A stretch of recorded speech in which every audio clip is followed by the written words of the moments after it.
Let's tidy up.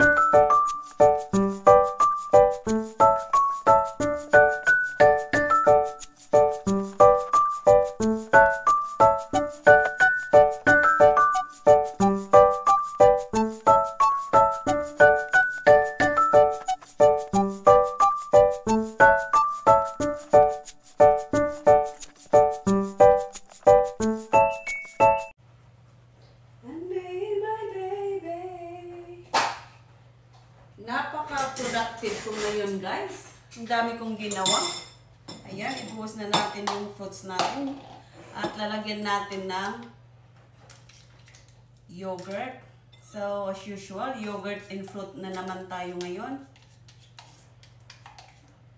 Ayan, lagyan lang natin ng, of course, 2 kutsara lang. Tapos, maglalagay ako ng ito guys, Viagra. Chia seeds ito guys. Ayan, para mas healthy. Ito ang ilagay natin. Ayan.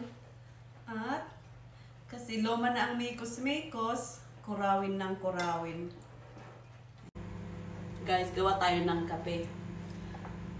Nescafe lang ang kape natin. Oh my God!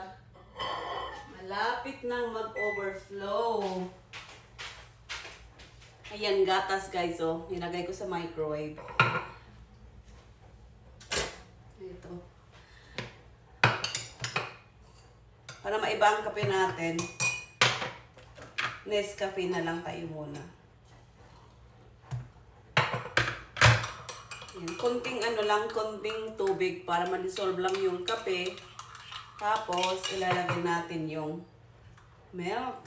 Ganyan ang technique para milky coffee, guys. Ayan. At yung tirang mainit, guys, ilalagay ko dito sa thermos para may gagamitin ako mamaya. Kasi mayat-maya nagkakape ako pag nandito ako sa bahay, nagmumukmok. Yan, ilagay lang natin dito para hindi tayo pakulo ng pakulo ba. Save electricity. O, diba guys? Ayan. Ayan guys, ganyan lang siya. Tapos, lagyan ng takip. Ilagay lang doon. Ayan guys. Kain na tayo. Let's have our breakfast. Breakfast, lunch, and whatever.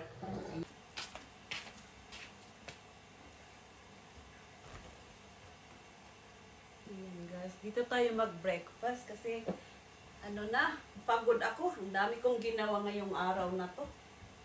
Ayan, magkumot-kumot tayo para hindi lamigin si Lola.